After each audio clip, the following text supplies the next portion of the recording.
J'ai découvert que mon mari était en train de creuser ma propre tombe au fond de notre jardin, et il faisait cela toutes les nuits pendant des semaines, pendant que je dormais à côté de lui sans me douter de rien. Je m'appelle Marguerite, j'ai 76 ans aujourd'hui, et cette histoire que je vais vous raconter s'est passée il y a 61 ans, quand je n'avais que 35 ans. Je vivais dans une petite ferme dans la campagne de Bourgogne, avec mon mari Henri. Nous n'avions pas d'enfants, nous n'avons jamais pu en avoir, et à l'époque, c'était une source de honte pour moi. Les femmes du voisinage chuchotaient dans mon dos, disant que j'étais stérile, que je ne servais même pas à donner un enfant à mon homme.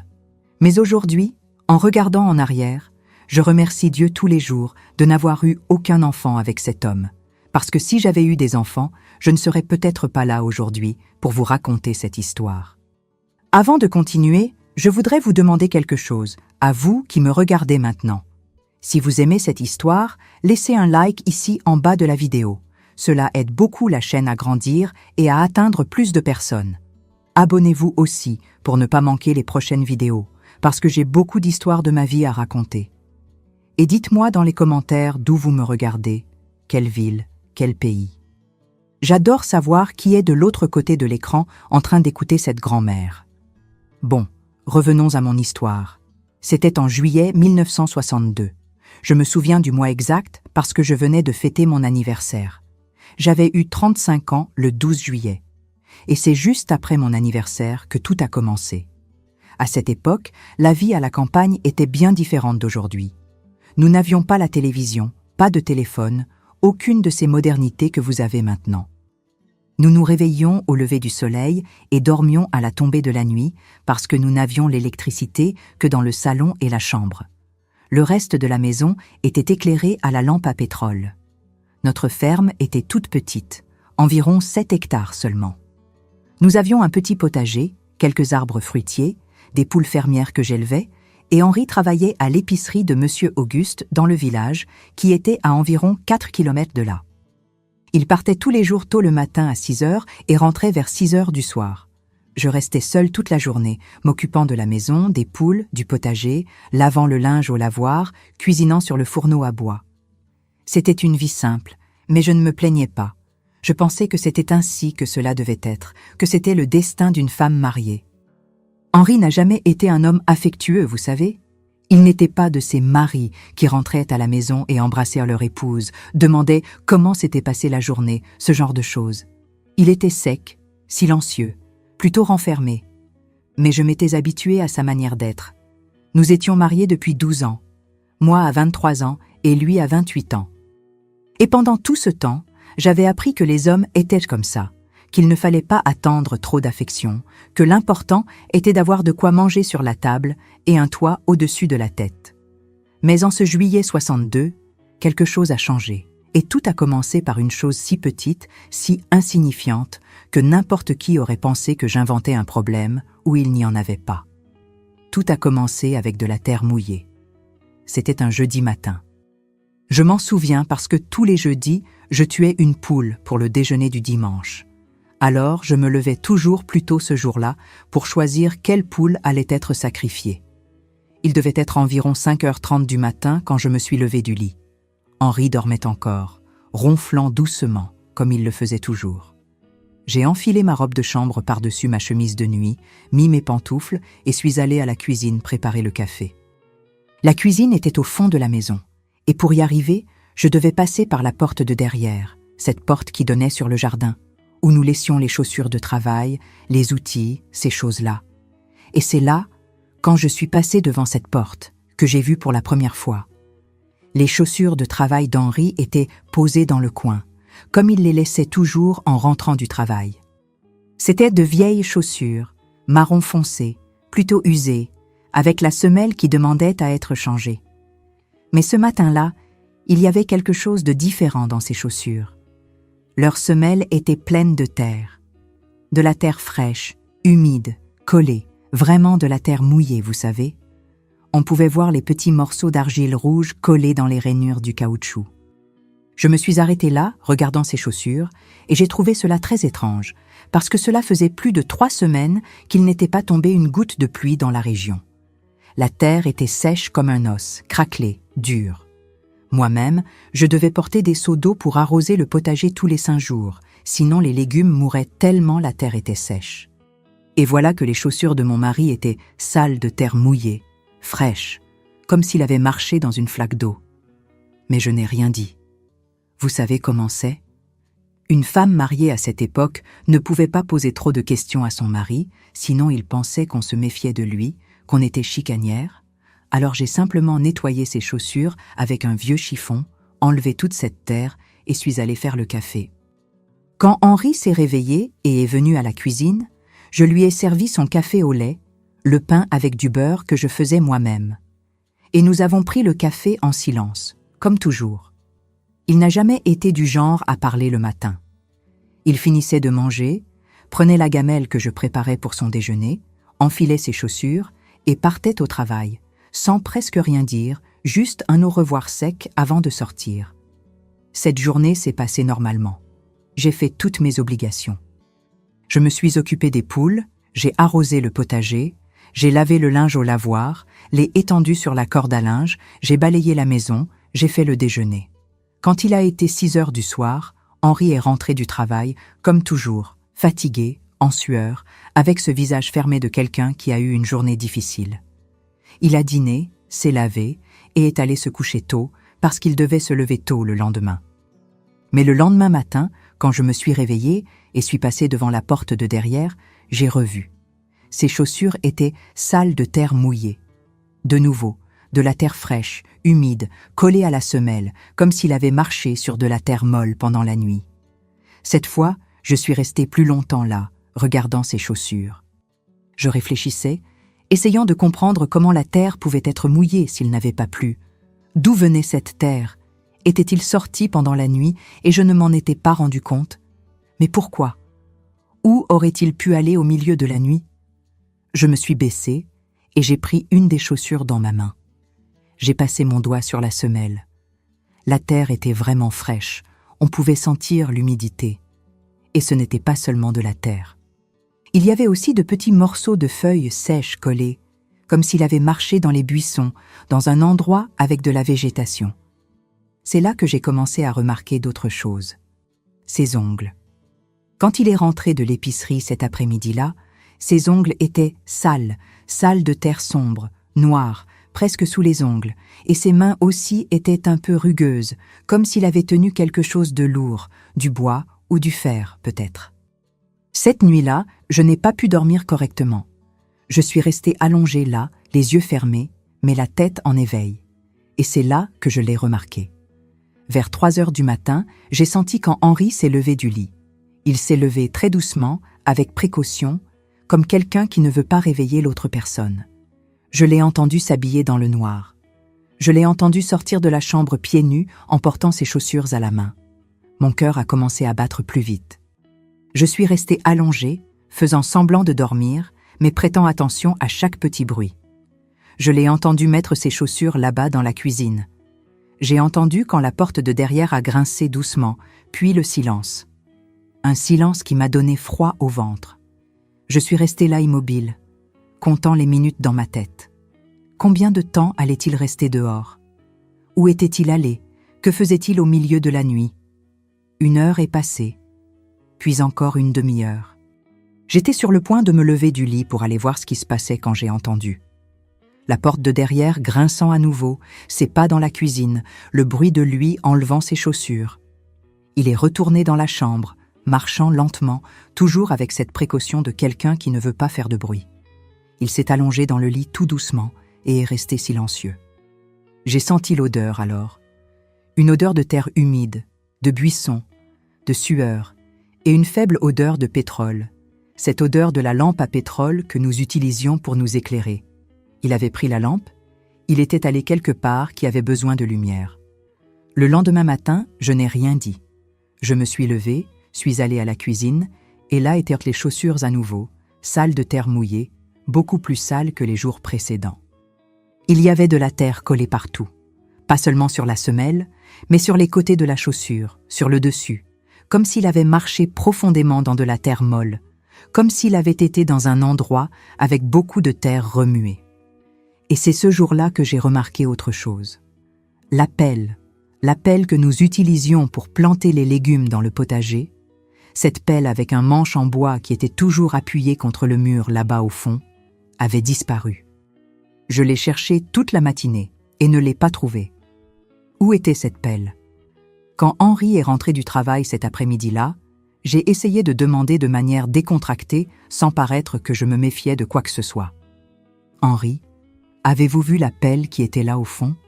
J'en ai besoin pour travailler dans le potager, mais je ne la trouve pas. » Il m'a regardé de ses yeux sombres et j'ai vu quelque chose dans ce regard qui m'a fait trembler de l'intérieur. Ce n'était pas de la colère, ce n'était pas de l'irritation, c'était une froideur que je n'avais jamais vue chez lui auparavant. « Laisse cette pelle tranquille, Marguerite. Je l'utilise pour quelque chose. »« Pourquoi? Puis-je savoir? » ?»« Ce ne sont pas tes affaires. Une femme n'a pas besoin de savoir tout ce que fait son mari. » Et il a tourné le dos et est parti dans la chambre, mettant fin à la conversation de cette manière sèche qui lui était propre. Mais cette réponse, cette façon de faire, cela a continué à marteler dans ma tête. Il utilisait la pelle pour quelque chose. Quelle chose? Et pourquoi ne pouvait-il pas me le dire? Les jours passaient, et cela se répétait tous les saints matins. De la terre mouillée sur les chaussures, toujours. Et il continuait à sortir à l'aube, toutes les nuits, 3 heures pile, comme une horloge. Je faisais semblant de dormir, mais maintenant je restais éveillée à attendre, prêtant attention. Il se levait, s'habillait, prenait quelque chose dans la cuisine et sortait. Il revenait toujours environ 2 heures plus tard, fatigué, sentant la terre et la sueur. Et le pire de tout, c'est qu'il changeait avec moi, devenant de plus en plus froid, de plus en plus distant. Avant, il parlait au moins un peu pendant le dîner, demandait s'il s'était passé quelque chose pendant la journée, ces choses de routine. Mais maintenant, il me regardait à peine, dînait en silence, se lavait et allait dormir.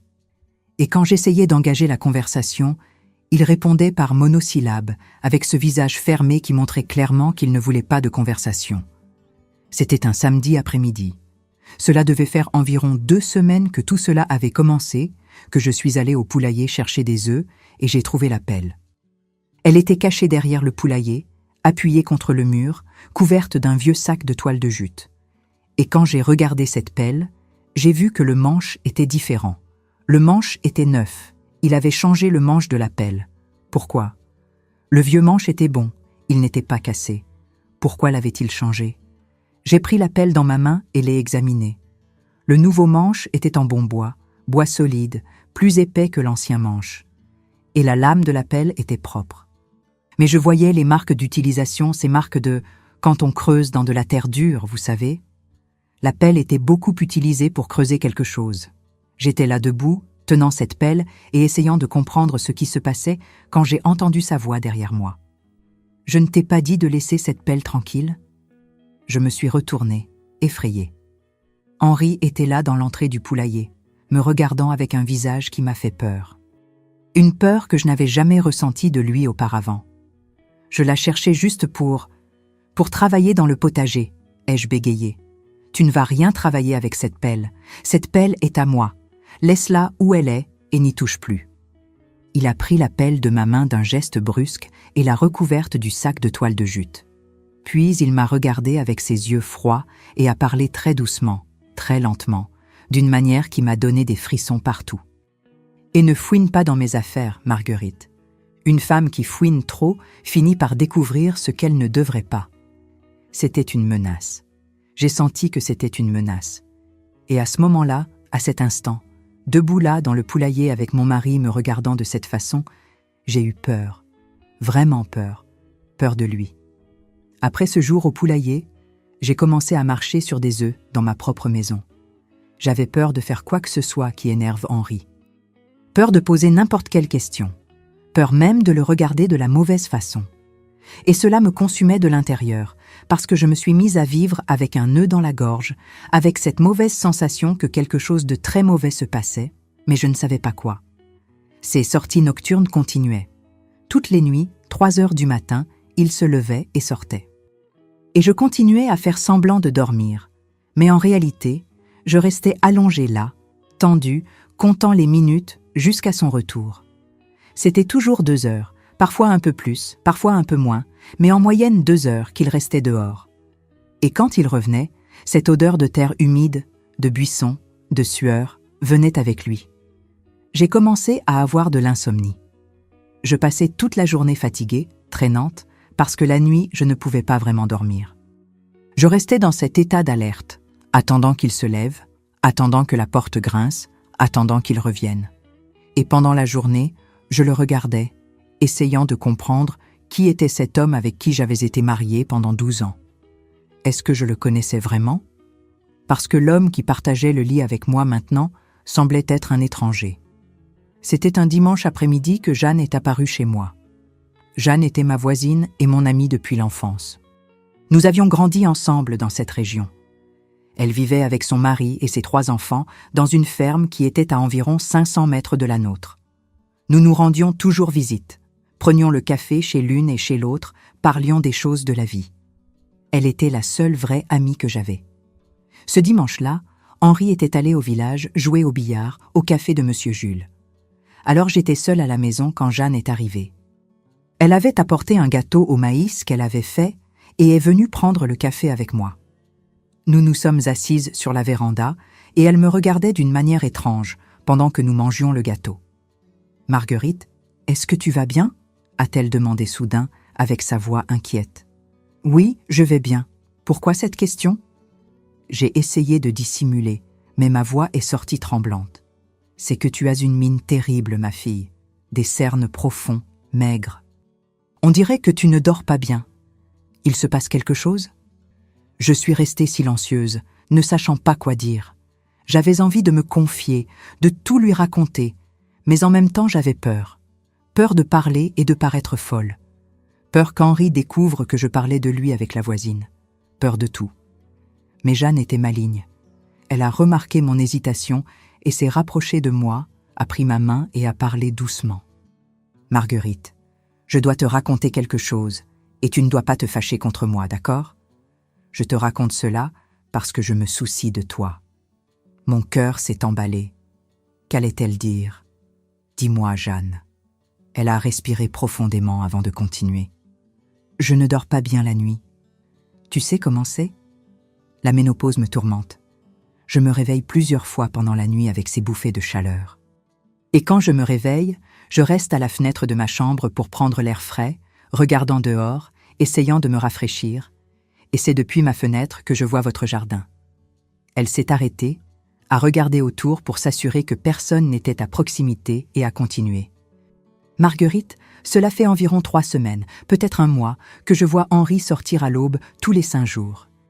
3 heures du matin, pile. Il sort par la porte de derrière, avec une lampe allumée à la main. Il traverse votre jardin et va vers ce fond là-bas, tu sais ?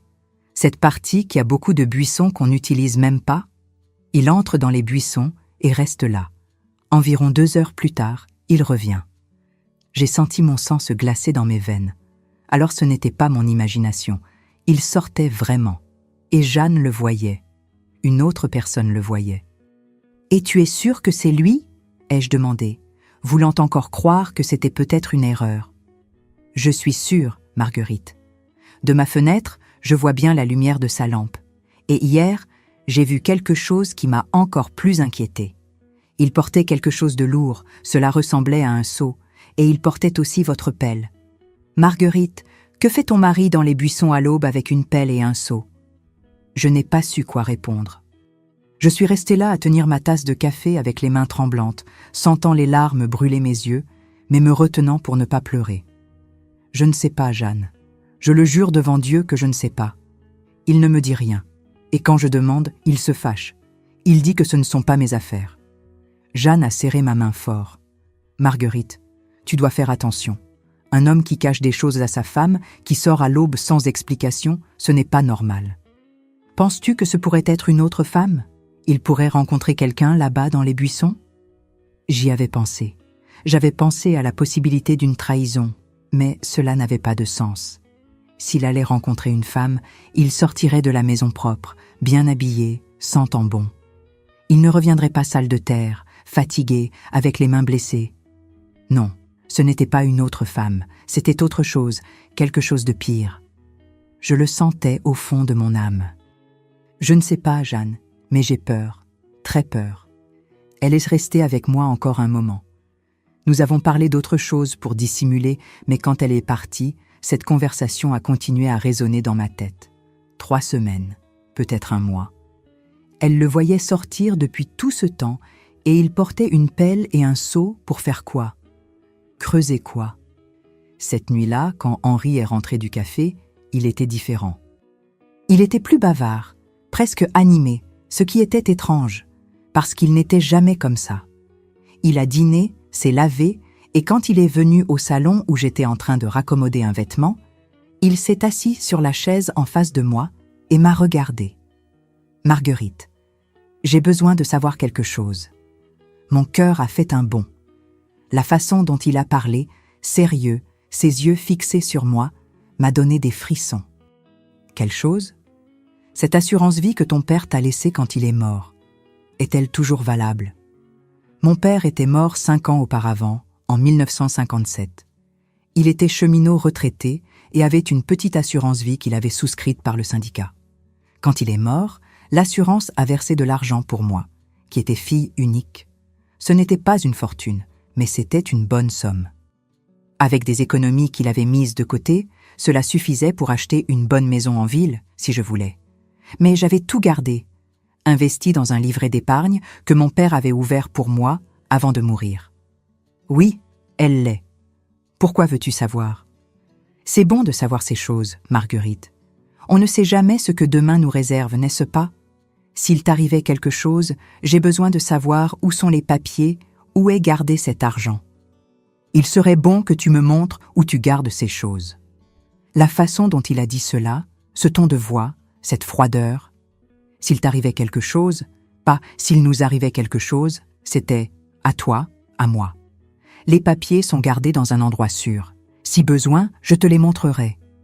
Non, Marguerite, je veux que tu me les montres maintenant, tout de suite. Ce n'était pas une demande, c'était un ordre. Et il y avait quelque chose dans sa manière, dans sa posture, qui me disait qu'il valait mieux que j'obéisse. Alors je me suis levée, suis allée à la chambre, ai ouvert l'armoire et ai sorti d'une vieille boîte à chaussures tous les documents. La police d'assurance, le relevé du livret d'épargne, l'acte de propriété de la ferme qui était à mon nom, parce que c'était l'héritage de mon père. Il a pris les papiers de ma main et les a examinés un par un, lentement, lisant chaque ligne. Et pendant qu'il lisait, je voyais cette expression sur son visage. Ce n'était pas de la curiosité, c'était du calcul. Il calculait quelque chose. « Combien y a-t-il sur le livret d'épargne » a-t-il demandé sans lever les yeux du papier. « Il y a le montant que mon père a laissé plus les intérêts de ses 5 ans. Cela doit être autour de 60 000 francs maintenant. » À l'époque, c'était une somme considérable. Pas de quoi devenir riche, mais de quoi vivre confortablement pendant un bon moment. De quoi acheter une maison et avoir encore de reste. Et si tu meurs, cet argent revient à qui? La question m'a glacé. Si tu meurs, encore une fois, il parlait de ma mort. Pourquoi était-il si intéressé par cela? Il revient à mon mari. À toi, ai-je répondu, sentant ma voix trembler.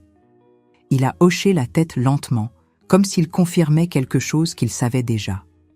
Puis il a plié les papiers, me les a rendus et a dit « Garde cela bien gardé, c'est important. » Et il est allé dormir. Il est allé dormir comme s'il ne venait pas de poser des questions sur ma mort, sur l'argent qu'il recevrait si je mourais, comme si c'était la chose la plus normale du monde. Je n'ai pas pu dormir cette nuit-là.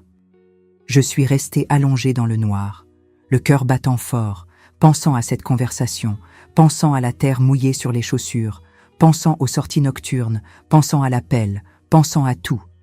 Et les pièces ont commencé à s'emboîter dans ma tête d'une manière qui m'a remplie d'effroi.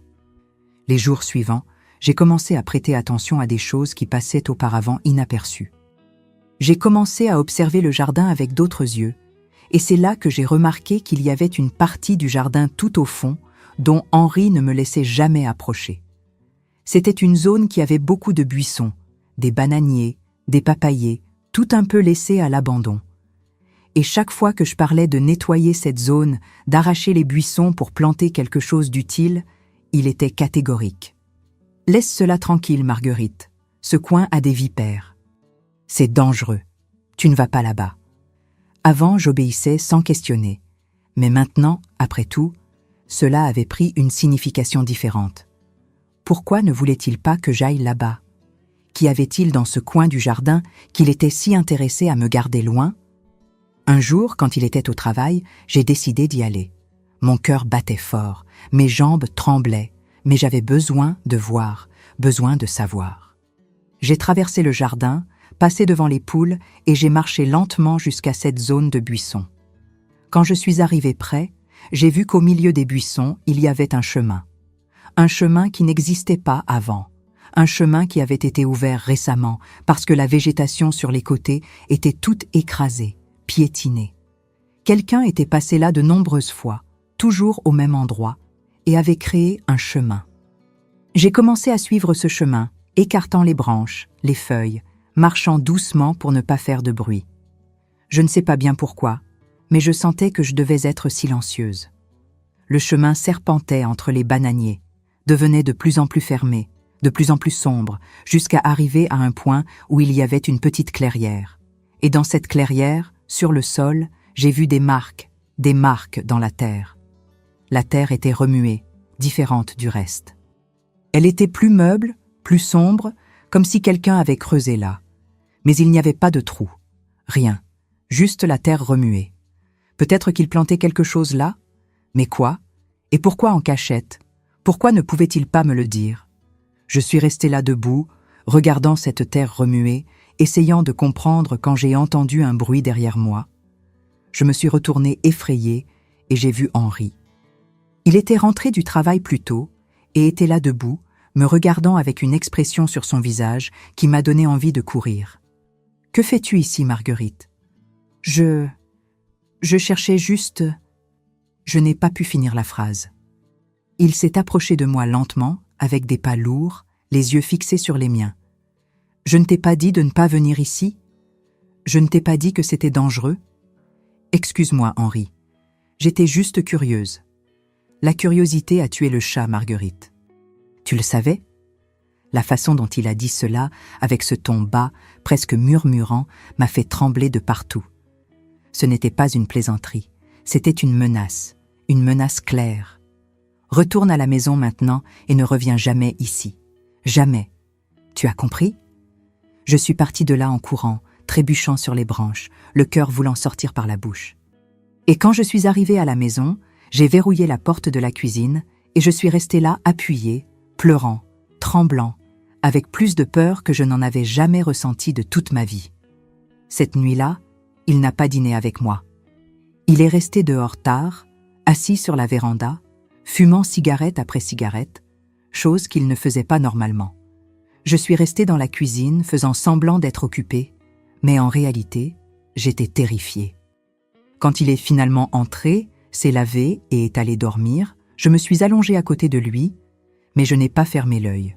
Et quand il a été 3 heures du matin, il s'est levé comme toujours et est sorti. Mais cette fois, quand il est sorti, je me suis levée aussi. Très prudemment, très lentement, je suis allée à la fenêtre de la chambre qui donnait sur l'arrière et je suis restée à épier. J'ai vu la lumière de sa lampe traverser le jardin. J'ai vu quand il est entré dans ce chemin dans les buissons et j'ai vu quand la lumière s'est arrêtée là-bas dans la clairière. Il est resté là 2 heures à faire quoi? Creuser, enterrer quelque chose? Quoi? Les jours passaient et la situation devenait de plus en plus insupportable. Il me parlait à peine. Quand il rentrait du travail, il dînait en silence, se lavait et allait dormir. Et toutes les nuits, il sortait. Toutes les nuits, comme une horloge. Et je restais là, allongée dans le noir, terrifiée, imaginant le pire. Il y a eu un jour où je lavais le linge au lavoir et j'ai trouvé sa chemise toute sale de terre. Ce n'était pas juste un peu de terre. C'était beaucoup de terre collée sur le tissu, sur les manches, sur la poitrine, comme s'il s'était traîné par terre ou avait creusé avec tellement de force que la terre avait giclé sur lui. Et ses mains se remplissaient de nouveaux cals, d'ampoules qui éclataient et devenaient des plaies. Des mains de quelqu'un qui travaillait dur, qui creusait, qui tenait un manche de pelle, qui faisait un effort. Mais son travail à l'épicerie de Monsieur Auguste n'était pas un travail manuel, c'était un travail de comptoir, de servir les clients, de noter les ventes dans un carnet. D'où venaient ces cals? Une nuit, Environ 10 jours après cette conversation sur l'assurance, il est rentré à la maison avec un visage étrange, un visage que je n'ai pas pu déchiffrer. Ce n'était pas de la colère, ce n'était pas de la tristesse. C'était un mélange de fatigue et de détermination, comme s'il avait pris une décision importante. Il a dîné en silence, comme toujours, mais quand il a fini de manger, au lieu d'aller se laver, il est resté assis là, à table, me regardant, et puis il a parlé. « Marguerite, ta sœur va bien de santé ?» La question m'a prise par surprise. Il ne demandait jamais des nouvelles de ma sœur Thérèse, qui vivait à Tours avec son mari et ses 2 enfants. « Oui, elle va bien. Du moins la dernière fois qu'elle a envoyé une lettre. »« Oh, cela fait longtemps que tu ne lui rends pas visite, n'est-ce pas ? » ?»« Environ 6 mois. »« Ne penses-tu pas que tu devrais y aller passer quelques jours avec elle ? Les sœurs ont besoin de se voir de temps en temps. » C'était si étrange. Il ne s'était jamais soucié de mes visites à Thérèse. En fait, il se plaignait toujours quand je parlais de voyager. Il disait que j'avais des obligations à la maison, que je ne pouvais pas partir. Et maintenant, tout à coup, il suggérait que j'y aille. « Tu veux que j'aille voir Thérèse ? » ?»« Oui, je pense que ce serait bien. Tu es très nerveuse ces derniers temps, très stressée. Quelques jours loin d'ici te feront du bien. » Il y avait quelque chose derrière cela, une raison qu'il ne disait pas. Pourquoi voulait-il que je parte ? Pourquoi voulait-il que je quitte la maison ? Et c'est là que tout s'est éclairé dans ma tête. C'est là que j'ai compris. Il voulait que je parte. Il voulait la maison vide. Il planifiait quelque chose et avait besoin que je ne sois pas là. Et la façon dont il a parlé, la façon dont il m'a regardé, cela m'a rempli d'une terreur que je ne peux pas expliquer. À ce moment-là, à cet instant, j'ai eu la certitude absolue d'une chose. Ma vie était en danger. Je ne savais pas exactement ce qu'Henri planifiait. Je ne comprenais pas encore tous les détails, mais je savais qu'il tramait quelque chose contre moi et que si je quittais cette maison, si j'allais voir ma sœur, comme il le suggérait, quelque chose de terrible allait arriver. C'est là, assise à cette table, avec mon mari me regardant avec ses yeux froids, que j'ai pris la décision la plus importante de ma vie. Je n'allais pas attendre pour découvrir ce qu'il planifiait. J'allais le découvrir avant. J'allais faire semblant de partir, mais j'allais rester à proximité, caché, observant, et j'allais voir de mes propres yeux ce qu'il faisait dans ces buissons toutes les nuits. Parce que si je ne faisais pas cela, si je ne découvrais pas la vérité, j'étais sûre que je ne survivrais pas. Cette nuit-là, je n'ai pas dormi. Je suis restée allongée dans le noir, les yeux ouverts, écoutant la respiration d'Henri à côté de moi et planifiant chaque détail de ce que j'allais faire. Ma tête bouillonnait, mon cœur battait si fort que je pensais qu'il allait l'entendre. Mais je devais garder mon calme, devais bien réfléchir, parce que si je me trompais, s'il découvrait ce que je planifiais, je ne savais pas de quoi il était capable. Quand le jour s'est levé, je me suis levée et j'ai tout fait comme toujours. J'ai préparé le café, je l'ai servi, j'ai agi normalement. Et quand il finissait de manger avant de partir au travail, j'ai parlé avec la voix la plus naturelle que j'ai pu. « Henri, j'ai pensé à ce que tu as dit hier à propos d'aller voir Thérèse. Je pense que tu as raison. Cela fait vraiment longtemps que je n'ai pas vu ma sœur. Je vais lui envoyer une lettre aujourd'hui, lui disant que je viendrai la semaine prochaine. » J'ai vu ses yeux briller. C'était rapide, juste une seconde, mais j'ai vu une satisfaction, un soulagement, comme si c'était exactement ce qu'il voulait entendre. « Je pense que c'est une bonne idée, Marguerite. Cela te fera du bien. Combien de jours comptes-tu rester ? » « Environ 3 jours, peut-être 4, selon si Thérèse a besoin d'aide. »« Pas de problème. Je me débrouillerai ici, seule, ces jours-là. » Et il est parti au travail d'un pas plus léger, presque animé. Cela a confirmé tout ce que je pensais. Il voulait que je parte. Il attendait que je parte. Et cela ne pouvait signifier qu'une chose. Il planifiait de faire quelque chose pendant que je serais partie. Quelque chose qu'il ne pouvait pas faire avec moi à proximité. Dès qu'il est parti, j'ai verrouillé toutes les portes, fermé toutes les fenêtres et j'ai couru chez Jeanne. J'ai frappé à sa porte désespérément et quand elle a ouvert et a vu mon visage, elle n'a même pas eu besoin de poser de questions. Elle m'a tiré à l'intérieur et a fermé la porte. « Qu'est-ce qui s'est passé, Marguerite ? Tu es blanche comme un linge. » Je me suis assise à sa table de cuisine et j'ai tout raconté. J'ai raconté les questions sur l'assurance, sur lui suggérant que je voyage, sur la terre mouillée, sur le chemin dans les buissons, sur tout. Et plus je parlais, plus le visage de Jeanne devenait effrayé. « Mon Dieu du ciel, Marguerite, tu penses qu'il veut… » Elle n'a pas fini la phrase, mais nous savions ce qu'elle pensait. « Je ne sais pas ce qu'il veut, Jeanne, mais je sais que c'est quelque chose de mauvais, très mauvais, et je dois découvrir ce que c'est avant qu'il ne soit trop tard. Et que vas-tu faire ?» J'ai respiré profondément avant de parler. « Je vais faire semblant de voyager. Je vais lui dire que je pars demain matin prendre l'autobus de 5 heures, mais je ne partirai pas. Je vais rester caché ici chez toi si tu me laisses. Et à l'aube, quand il sortira, comme il sort toujours, je vais le suivre.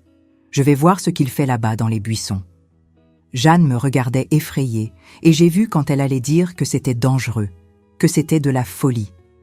Mais avant qu'elle ne dise quoi que ce soit, j'ai tenu sa main et j'ai dit « Jeanne, si je ne fais pas cela, si je ne découvre pas ce qu'il trame, j'ai peur de ce qui peut m'arriver. Tu es ma seule amie, mon seul espoir. Pour l'amour de Dieu, aide-moi. » Elle a serré ma main en retour et j'ai vu les larmes dans ses yeux. « D'accord, Marguerite, tu peux rester ici cachée, mais promets-moi que tu feras attention, très attention. » Je suis retournée à la maison plus soulagée. Au moins j'avais Jeanne de mon côté.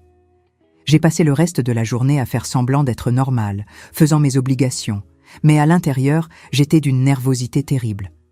Tout le temps, j'allais à la fenêtre, regardais vers ce fond du jardin où était le chemin.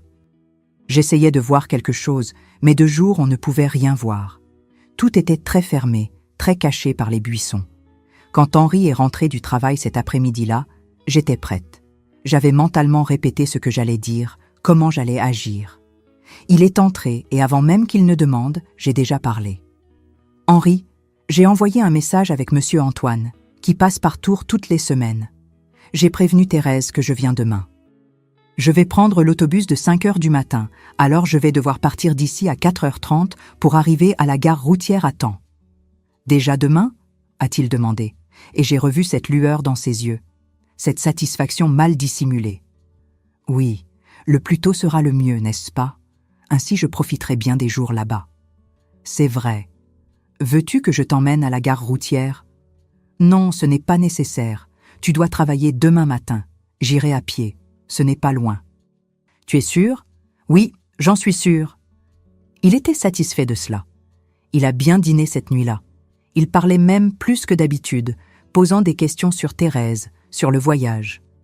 Et je répondais à tout naturellement, faisant semblant d'être excité par le voyage, alors qu'à l'intérieur, mon estomac était retourné de nervosité. Après le dîner, je suis allée dans la chambre et j'ai commencé à préparer une petite valise avec quelques vêtements. J'ai laissé la valise là bien visible, appuyée contre le mur, pour qu'il voie que je me préparais vraiment à voyager. Et quand je me suis couchée cette nuit-là, je me suis forcée à rester tranquille, à respirer lentement, à faire semblant de dormir tranquillement, comme une personne qui allait voyager le lendemain. Mais je n'ai pas dormi.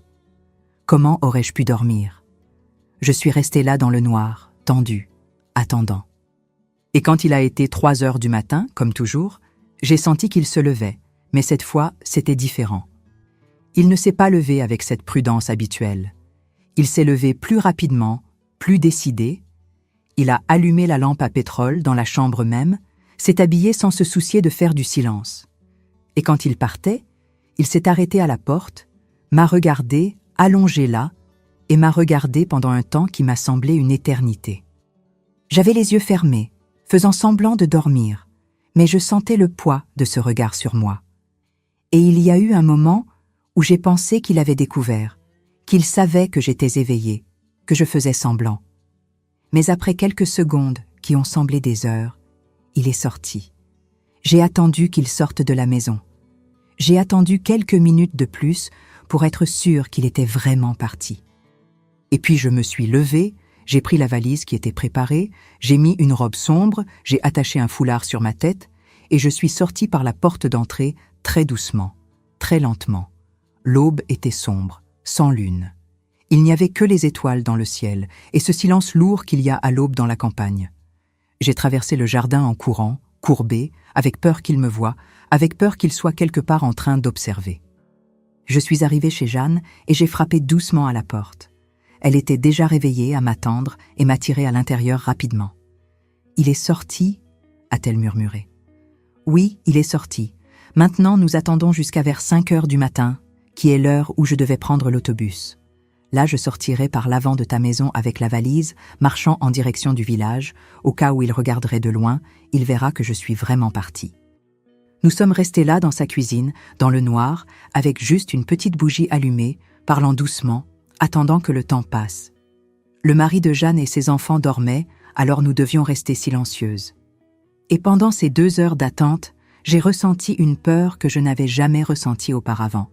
Une peur qui me consumait de l'intérieur, qui faisait trembler tout mon corps. « Et s'il te fait quelque chose, quand tu vas le suivre ?» a demandé Jeanne, tenant ma main. « Je ferai attention. Je resterai loin, juste à observer. J'ai juste besoin de voir ce qu'il fait là-bas.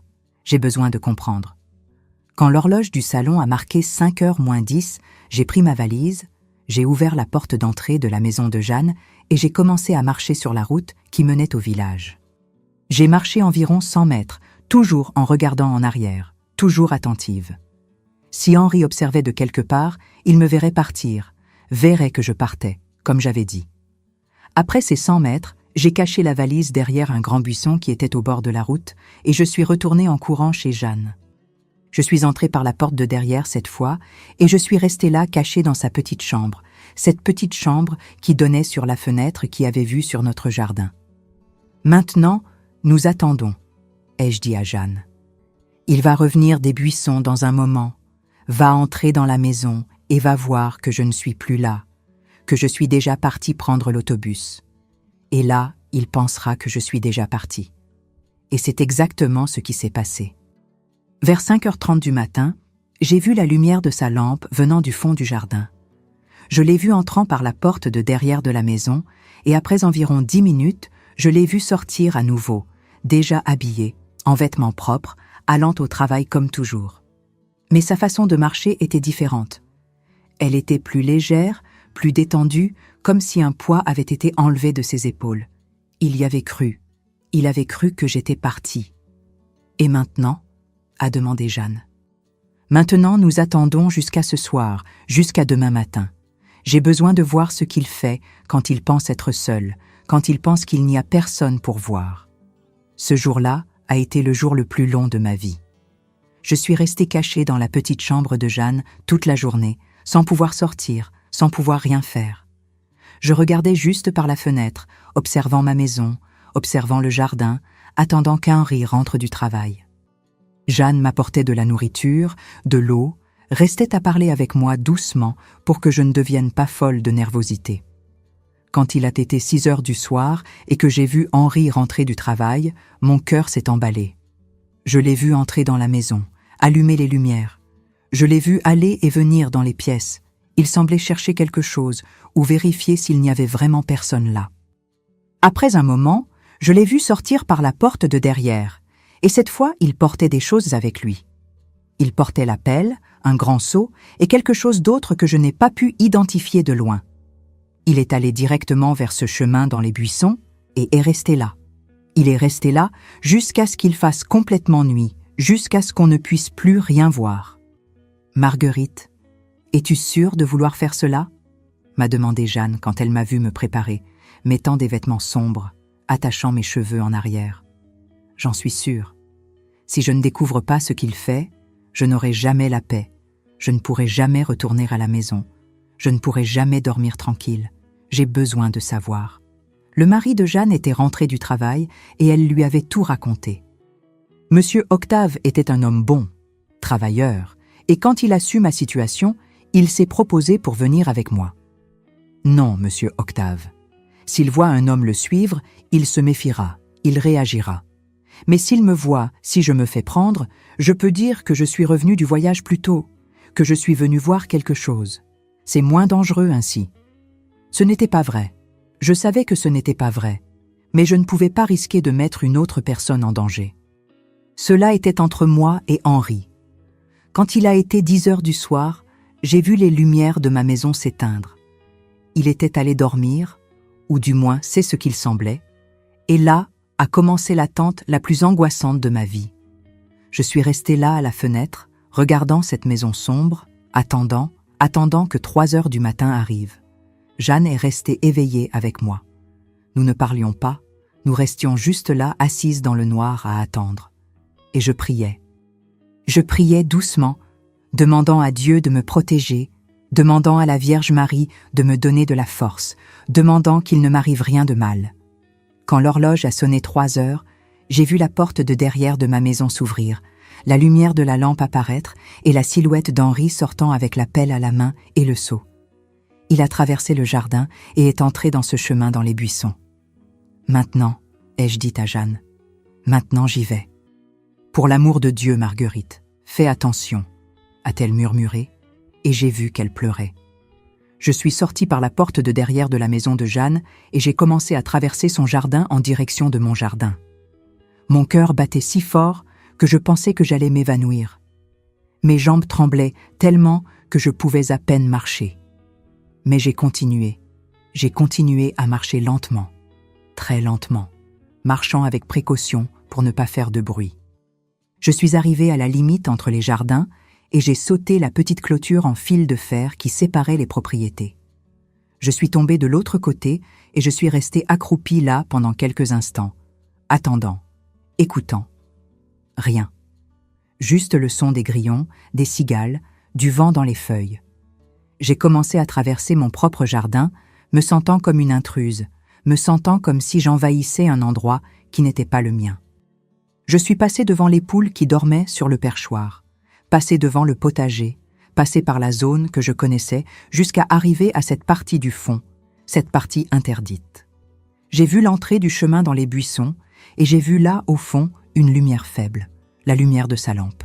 Il était là et j'allais découvrir quoi. Je suis entrée dans le chemin en marchant sur la pointe des pieds, retenant ma respiration, avec peur de marcher sur une branche et de faire du bruit. Le chemin était étroit, fermé des deux côtés par la végétation.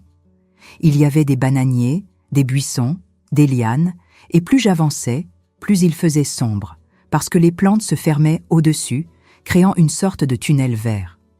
J'ai marché lentement, très lentement, toujours avec les yeux sur la lumière là devant. La lumière restait immobile à un endroit, il était arrêté, faisant quelque chose. Quoi? Plus je m'approchais, plus je pouvais entendre. Il y avait un bruit rythmé, un bruit de métal frappant la terre. La pelle, il creusait quelque chose. Je suis arrivée assez près pour pouvoir voir à travers les feuilles des bananiers. Je me suis baissée, me suis cachée derrière un grand bananier et j'ai regardé. Et ce que j'ai vu a glacé mon sang dans mes veines. Là, sur le sol de cette petite clairière, il y avait un trou, un grand trou, très grand. Et Henri était dans ce trou. Il était dedans, seule la tête et les épaules dépassant, creusant, jetant de la terre vers le haut avec la pelle. Et le trou était profond, très profond. J'ai mis ma main sur ma bouche pour ne pas crier. Mes jambes ont faibli et j'ai failli tomber là même. Parce que j'ai compris à ce moment-là, à cet instant horrible, j'ai tout compris.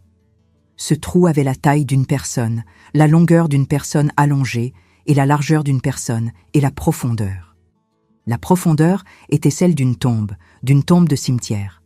Il creusait une tombe pour m'enterrer.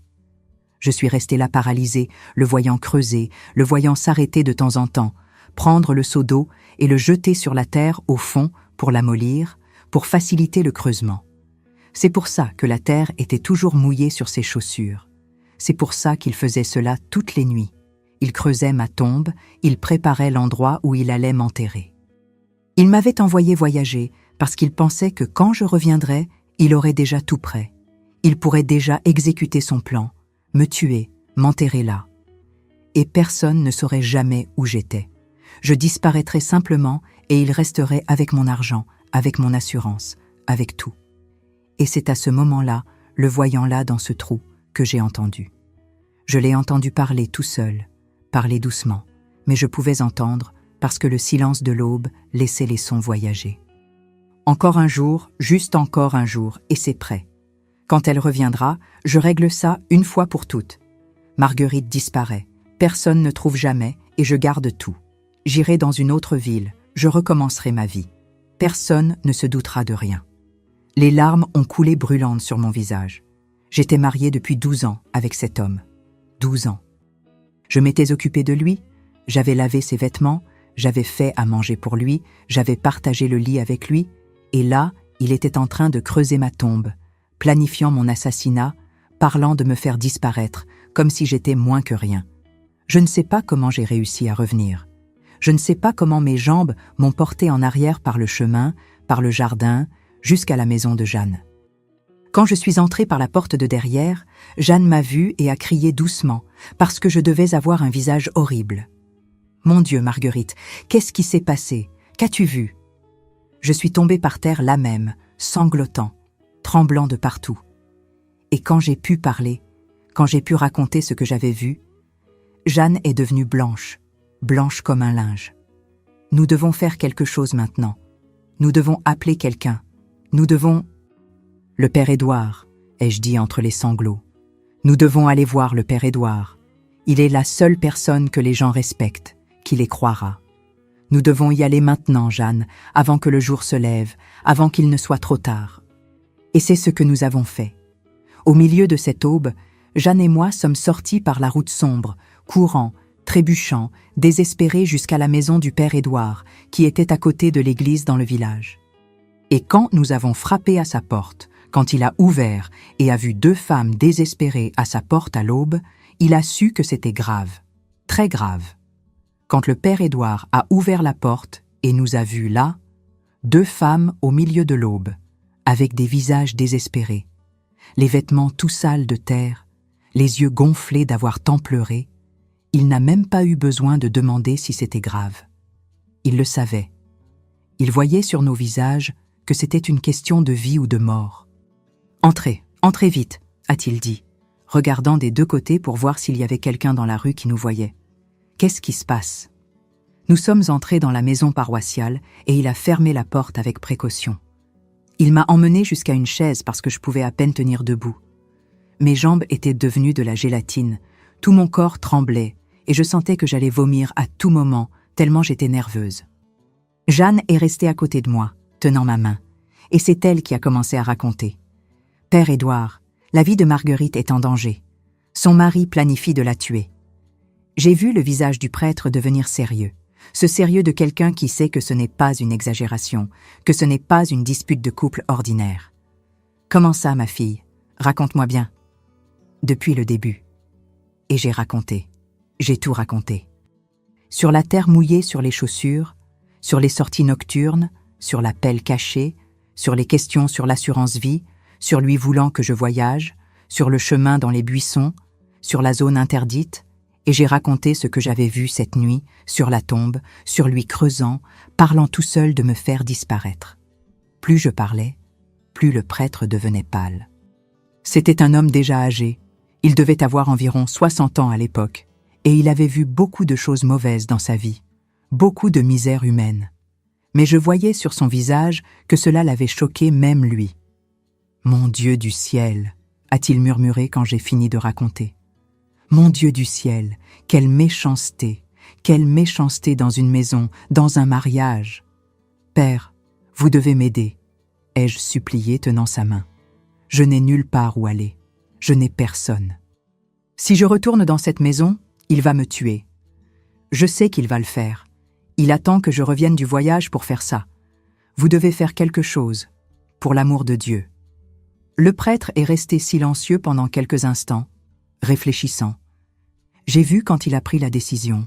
« Vous allez rester ici, ne sortez d'ici pour rien. Je vais aller à la gendarmerie maintenant. Je vais appeler le commissaire. Je vais appeler des témoins. Nous irons à cette ferme quand le jour se lèvera et nous verrons cette tombe de nos propres yeux. Si ce que vous me racontez est vrai, et je crois que ça l'est, cet homme sera arrêté aujourd'hui même. Mais s'il remarque que je n'ai pas voyagé, et s'il découvre et détruit les preuves, et s'il bouche le trou avant que vous n'arriviez là-bas, il n'en aura pas le temps. Il va au travail dans un moment, n'est-ce pas? Nous arriverons là-bas quand il sera à l'épicerie. Il ne saura même pas ce qui se passe jusqu'à ce qu'il soit trop tard. Le prêtre est sorti cette nuit encore, nous a laissés dans sa maison avec sa gouvernante, une dame âgée qui s'occupait de la maison paroissiale. Elle a fait un thé à la mélisse pour moi et est restée là à nous tenir compagnie, priant doucement pendant que Jeanne et moi attendions. Je ne pouvais pas arrêter de trembler. Maintenant que j'avais tout raconté, maintenant que d'autres personnes savaient, la réalité m'était tombée dessus avec un poids horrible. Mon mari voulait me tuer. L'homme avec qui j'avais été mariée, l'homme qui avait juré de m'aimer et de me protéger devant Dieu et devant tout le monde, avait passé des semaines à creuser une tombe pour m'enterrer vivante, ou morte, probablement morte. Comment allait-il faire? Cette question ne sortait pas de ma tête. Comment exactement planifiait-il de me tuer? Allait-il m'empoisonner? Allait-il me frapper jusqu'à ce que je meure? Allait-il m'étrangler pendant que je dormais? Et après, il allait me traîner jusqu'à cette tombe, allait me jeter là-dedans, allait couvrir avec de la terre, et j'allais disparaître pour toujours. Personne ne saurait où j'étais. Personne ne chercherait vraiment, parce qu'il inventerait que je m'étais enfuie, que j'étais partie, que je l'avais abandonné. « Marguerite, prends encore du thé, » a dit Jeanne, remplissant ma tasse à nouveau. « Tu dois te calmer. Maintenant, tout va bien se passer. Le père va arranger ça. » Mais comment tout allait bien se passer? Comment la vie allait revenir à la normale après avoir découvert une chose pareille? Comment allais-je pouvoir dormir à nouveau, faire confiance à quelqu'un à nouveau, après avoir su que la personne la plus proche de moi voulait me voir morte? Nous sommes restés là à attendre jusqu'à ce que le soleil commence à se lever. Il devait être environ 6 heures du matin quand le prêtre est revenu. Et il n'est pas revenu seul. Il a amené le commissaire du village, un grand homme appelé commissaire Marcel, et 2 gendarmes. Il a aussi amené Monsieur Auguste, le propriétaire de l'épicerie où Henri travaillait, et encore 3 hommes du village, des commerçants respectés qui allaient servir de témoins. Le commissaire Marcel est venu me parler, s'est agenouillé devant la chaise où j'étais assise pour être à la même hauteur que moi. « Madame Marguerite, le père m'a tout raconté, et vous allez devoir répéter l'histoire pour moi avec tous les détails, parce que si ce que vous dites est vrai, nous parlons de tentative d'homicide prémédité. C'est très sérieux. » Et j'ai raconté à nouveau chaque détail. Et il posait des questions, notant tout dans un carnet. Depuis combien de temps cela se passait-il? À quelle heure exactement sortait-il? Que portait-il? Qu'est-ce que je l'avais entendu dire? Tout. Et vous avez vu cette tombe de vos propres yeux? Oui, monsieur. Je l'ai vue dans le trou en train de creuser. J'ai vu la taille. C'est de la taille d'une personne allongée. Il n'y a pas d'autre explication. D'accord. Nous allons y aller maintenant. Monsieur Auguste est déjà allé à l'épicerie et a envoyé Henri faire un travail dans une autre ville. Cela va prendre toute la journée pour qu'il revienne.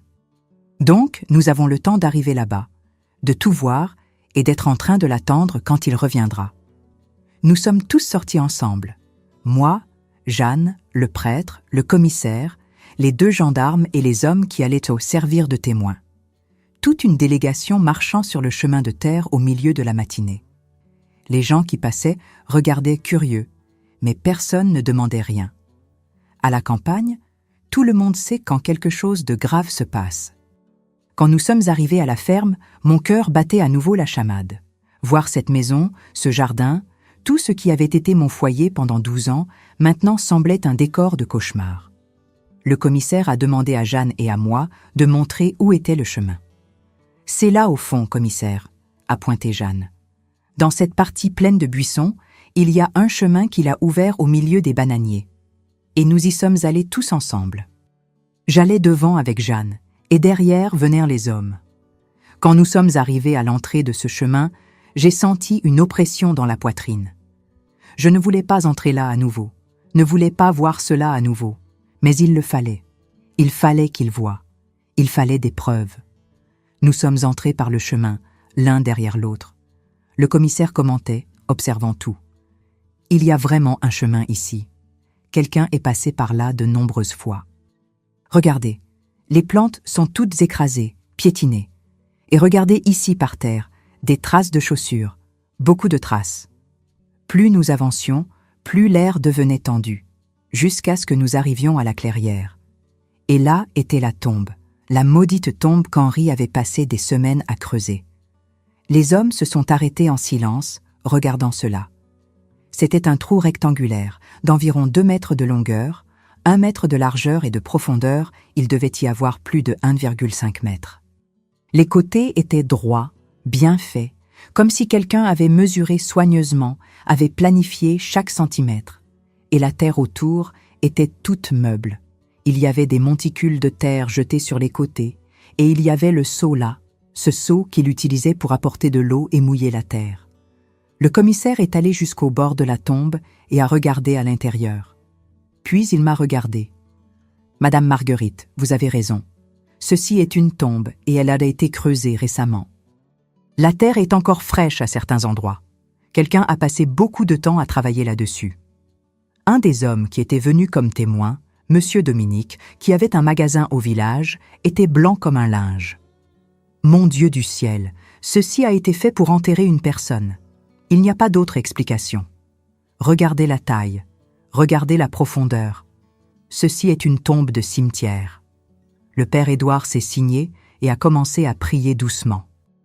Et moi, voyant tout cela à nouveau, maintenant à la lumière du jour, avec des témoins, avec la réalité frappant de plein fouet, je me suis effondré. Je suis tombé à genoux là même et j'ai commencé à pleurer. Pleurer d'une manière que je n'avais jamais pleuré de ma vie. Parce que là était la preuve physique, concrète, que mon mari voulait me tuer. Ce n'était pas de la paranoïa, ce n'était pas de l'exagération. C'était réel, terriblement réel. Jeanne s'est agenouillée à côté de moi et m'a serré dans ses bras. Et nous sommes restés là, deux amis pleurant enlacés au bord de cette tombe qui avait été creusée pour m'engloutir. « D'accord, nous avons vu assez », a dit le commissaire. « Maintenant, nous allons attendre qu'Henri revienne. Quelqu'un reste ici pour surveiller afin qu'il ne détruise pas les preuves et le reste vient avec moi à la maison. Quand il arrivera, nous l'arrêterons. » Ils ont laissé un des gendarmes surveiller la tombe et le reste d'entre nous est retourné à la maison. Le commissaire a demandé à tout le monde d'attendre dans le salon et nous sommes restés là, dans ce silence lourd, attendant que l'homme qui avait essayé de creuser ma sépulture revienne à la maison.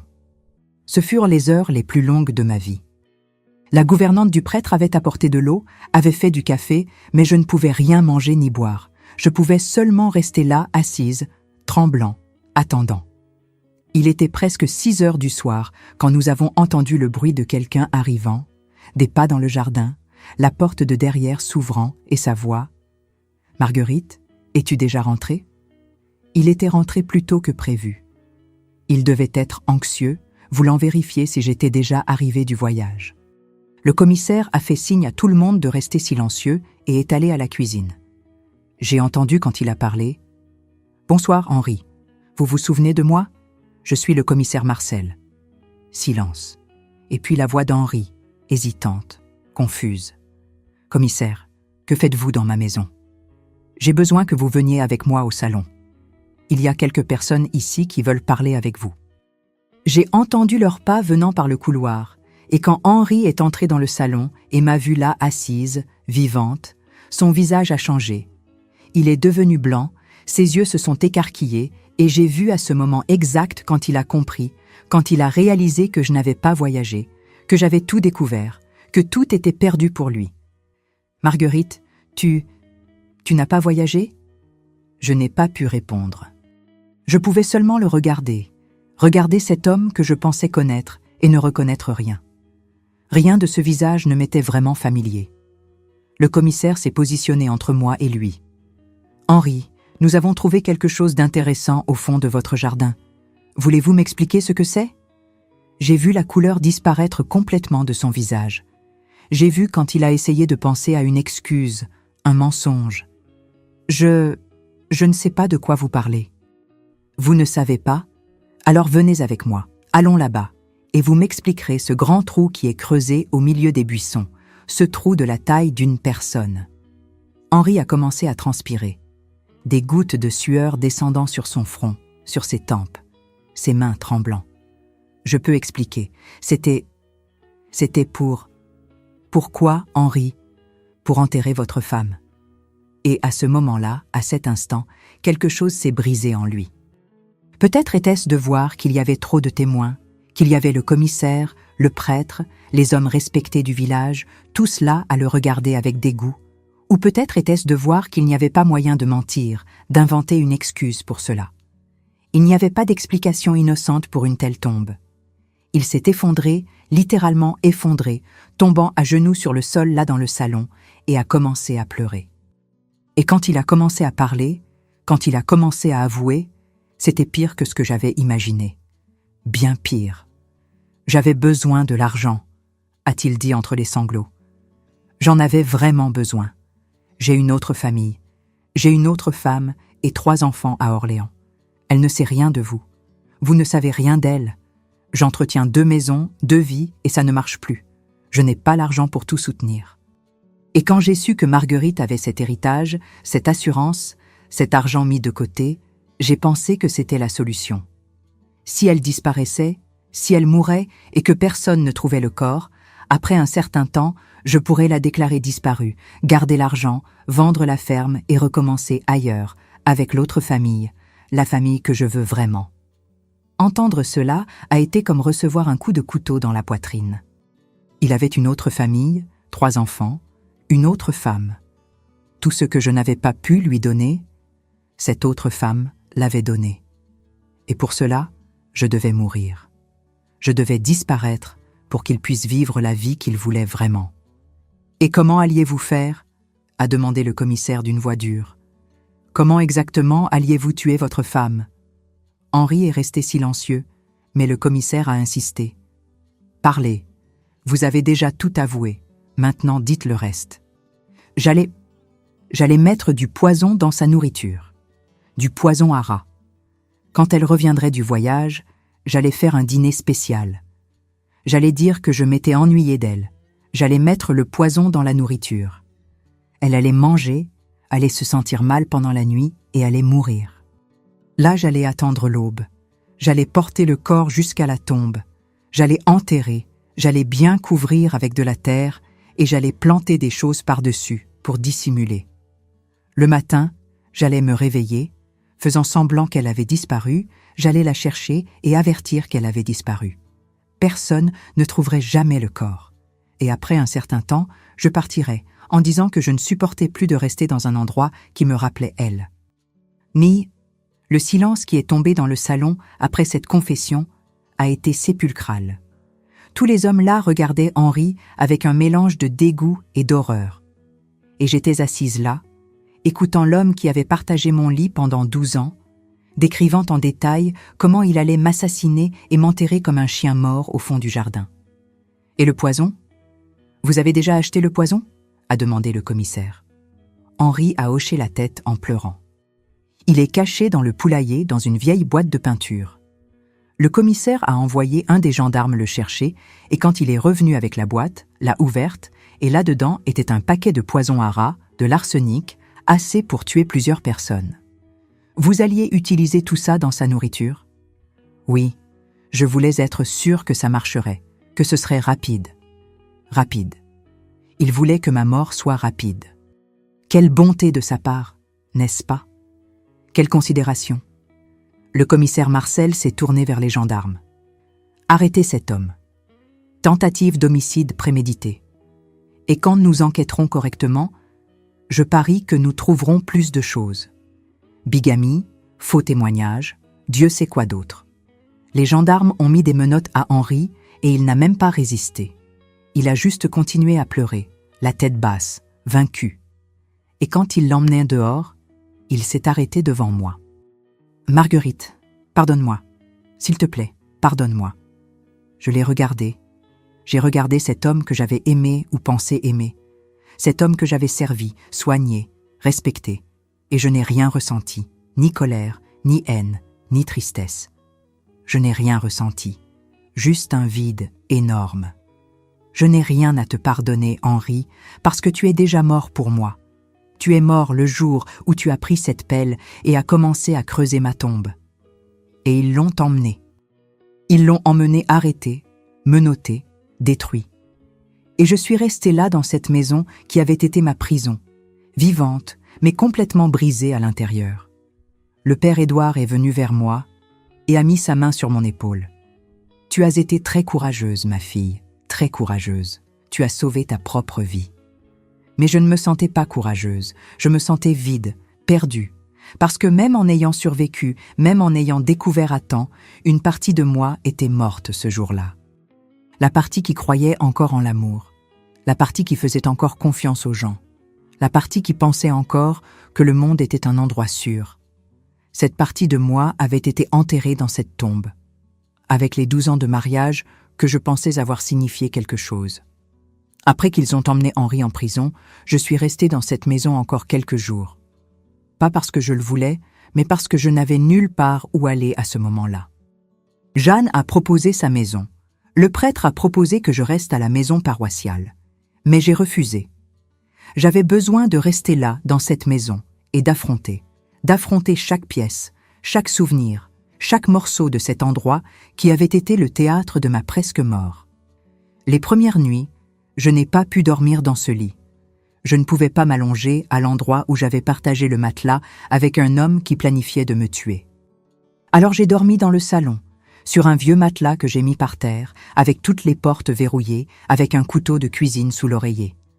Même en sachant qu'il était en prison, même en sachant qu'il ne pouvait pas me faire de mal, mon corps ne le comprenait pas.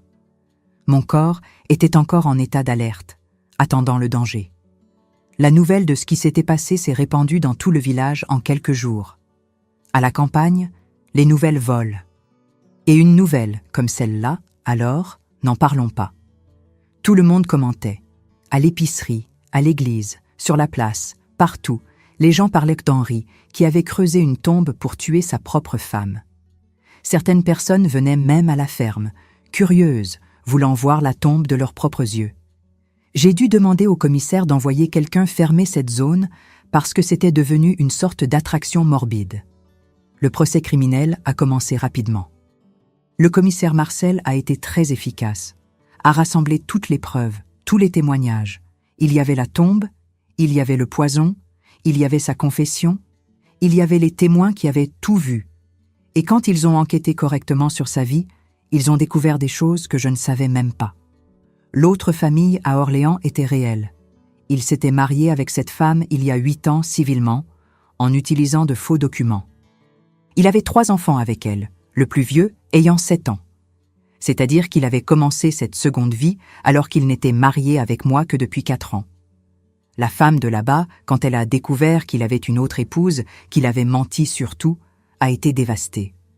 Elle pensait être mariée avec un homme travailleur, honnête, qui voyageait beaucoup pour le travail. Elle ne savait pas qu'il avait toute une autre vie ici, qu'il passait la moitié de la semaine avec moi et l'autre moitié avec elle, que nous étions 2 femmes trompées par le même homme. Le jugement a eu lieu 4 mois après son arrestation. C'était en décembre 1962. J'ai dû aller au tribunal, j'ai dû m'asseoir sur cette chaise et raconter tout à nouveau devant tout le monde, devant lui.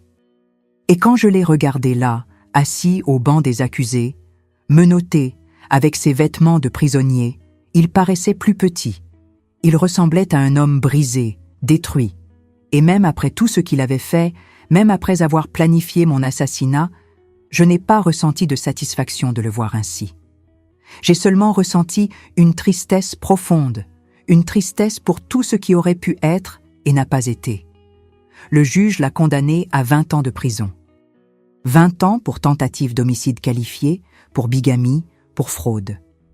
Quand la sentence a été lue, il n'a pas réagi, il a juste baissé la tête et a accepté.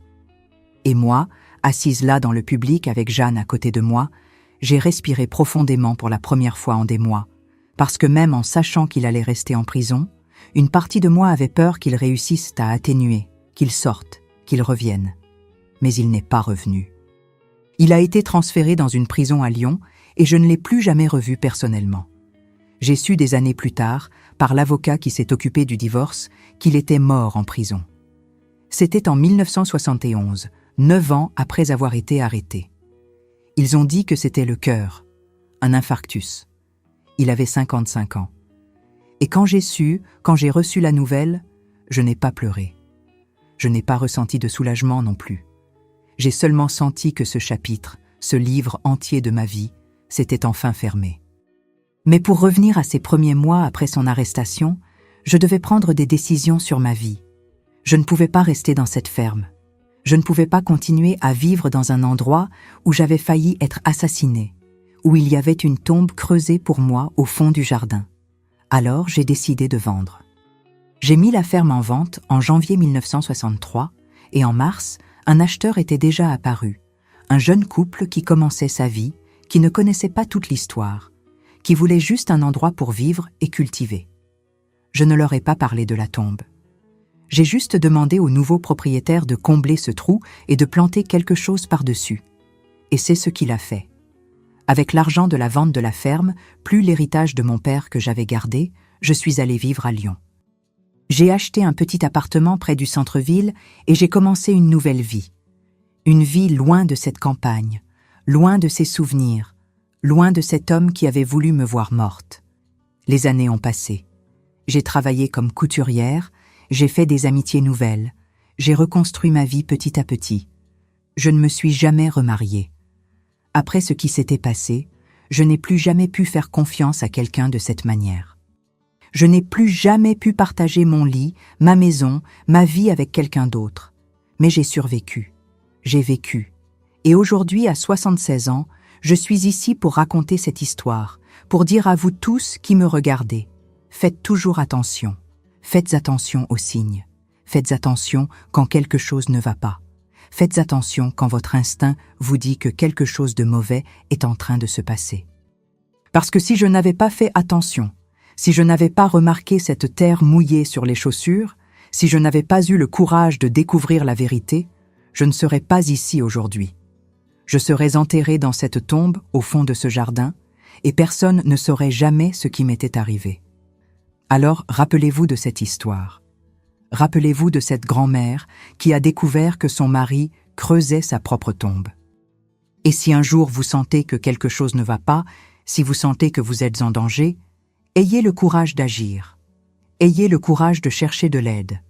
Ayez le courage de sauver votre propre vie, comme j'ai sauvé la mienne. Et si vous avez aimé cette histoire, n'oubliez pas de laisser un like ici en bas, de vous abonner à la chaîne Histoire Grand-mère et de me dire dans les commentaires d'où vous me regardez. Je veux savoir que mon histoire a touché quelqu'un, que mon témoignage peut peut-être aider quelqu'un qui vit une situation similaire. Prenez soin de vous, et rappelez-vous, votre vie vaut la peine d'être vécue. Ne laissez personne vous l'enlever.